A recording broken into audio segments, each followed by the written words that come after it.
ഈശോ മിശിഹായിക്ക് സ്തുതിയായിരിക്കട്ടെ.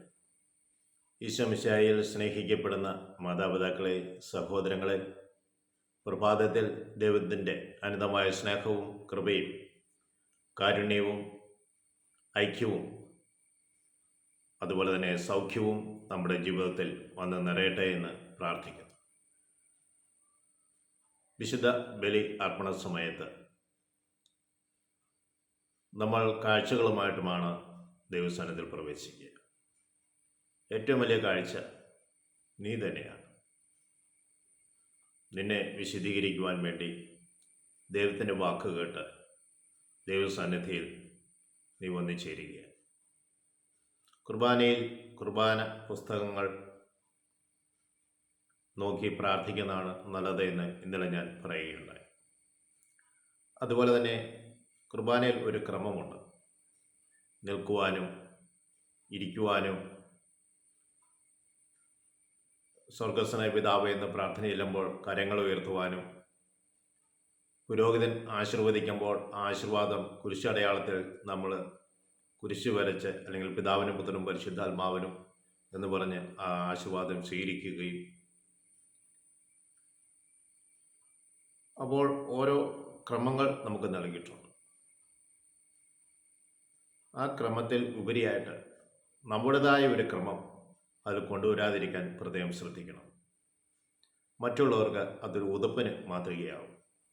ഇത്ര നാൾ പ്രാർത്ഥനകളും ശുശ്രൂഷകളുമായി ഒക്കെ നടന്നിട്ടും ഈ മനുഷ്യന് ഒരു പക്വത എത്തിയില്ലല്ലോ എന്ന് മറ്റുള്ളവർ വിചാരിക്കാൻ ഇടവരുത്തരുത്. മത്തായിയുടെ സുവിശേഷം 18-ാം അധ്യായം 6-ാം തിരുവചനം വായിക്കുമ്പോൾ നമ്മളിങ്ങനെ കാണുന്നുണ്ട്: ദുഷ്പ്രേരണ നൽകാതിരിക്കുക. എന്നിൽ വിശ്വസിക്കുന്ന ഈ ചെറിയവന് ഒരുവന് പോലും ദുഷ്പ്രേരണ നൽകുന്നവൻ വലിയ തിരികല്ല് കഴുത്തിൽ കെട്ടി കടലിലേക്ക് വീഴുന്നതായിരിക്കും. തിരികല്ല് എന്ന് പറയുന്നത് കഴുതയെ കെട്ടുവാൻ വേണ്ടി ഉപയോഗിക്കുന്നതാണ്. കഴുതയെ നമുക്കറിയാം, വലിയ ശക്തിയുണ്ട്. കാരണം എത്ര ഭാരം വെച്ചു കൊടുത്താലും അത് കൊണ്ടുപോകുന്നത് നമ്മൾ കണ്ടിട്ടുണ്ട്. ഇതുപോലെ പ്രിയ സഹോദരങ്ങളെ, ഒരിക്കലും കടലിലേക്ക് വീണ് കഴിഞ്ഞാൽ പൊങ്ങി വരരുത്. അതുകൊണ്ടാണ് അങ്ങനെ പറയുന്നത്. അപ്പോൾ നമ്മുടെ ജീവിതം ദുഷ്പ്രേരണ കൊടുക്കാതെ, തുടർന്നും ചില ദുഷ്പ്രേരണയെക്കുറിച്ച് കർത്താവ് പറയുന്നുണ്ട്. കണ്ണ് ദുഷ്പ്രേരണ നൽകുന്നുണ്ടെങ്കിൽ കാല് ദുഷ്പ്രേരണ, കൈ ദുഷ്പ്രേരണ, ഇതെല്ലാം മേഖലയിലാണ് നമുക്ക് ദുഷ്പ്രേരണ കടന്നു വരുന്നതെങ്കിൽ അവയെല്ലാം നിഷ്കാസനം ചെയ്യുവാൻ ഈശോയോട് പ്രത്യേകമായി പ്രാർത്ഥിക്കണം.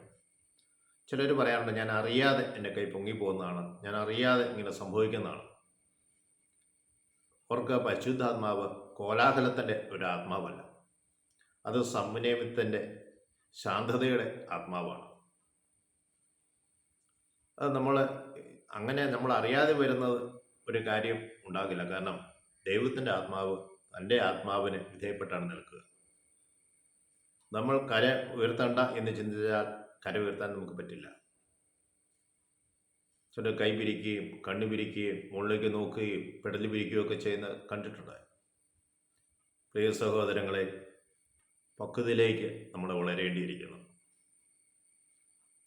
അതാണ് ഞാൻ പറഞ്ഞത്, പക്വതയുള്ള ഒരു മാനസാന്തര അനുഭവം നമ്മുടെ ജീവിതത്തിലുണ്ടാകട്ടെ. എന്നെ ശ്രമിച്ചുകൊണ്ടിരിക്കുന്ന എല്ലാ മക്കളുടെ മേലും ദൈവത്തിൻ്റെ ആത്മാഭിഷേകം വന്ന് നിറയട്ടെ എന്ന് പ്രാർത്ഥിക്കുന്നു. ഇന്ന് പ്രത്യേകമായി പ്രാർത്ഥിക്കുന്നത് കാലിന് ശക്തമായ വേദന അനുഭവിക്കുന്നവർക്ക് വേണ്ടിയാണ്. കാല് മുട്ടുവേദന, കാല് മസിൽ വേദന, ഞരമ്പിന് വേദന, നടക്കുവാൻ കാലിടറുക, മുട്ടുവെട്ടിപ്പോവുക. കർത്താവേ, അങ്ങനെയുള്ള വ്യക്തികളെ നീ ഇപ്പോൾ തന്നെ സൗഖ്യപ്പെടുത്തണം. ശിവന്റെ ആൺപാളുടെ കരം ആ മക്കളുടെ മേൽ നീട്ടി അവരൊന്ന് തൊടണമെന്ന് പ്രാർത്ഥിക്കുന്നു. എല്ലാ രോഗികളും സൗഖ്യപ്പെടുന്ന കർത്താവേ, ഈ നിമിഷവും നീ സൗഖ്യപ്പെടുത്തി ആ മക്കളെ അനുഗ്രഹിക്കുമാറാകണമേ. ഞങ്ങളുടെ അമ്മയാശ്രയ മാതാവേ, എല്ലാ മക്കൾക്കും വേണ്ടി പ്രത്യേകമായി മധ്യസ്ഥം വഹിക്കണമേ. പിതാവിനും പുത്രനും പരിശുദ്ധാത്മാവിനും സ്തുതി. ഈശോ മിശിഹായിക്ക് സ്തുതിയായിരിക്കും.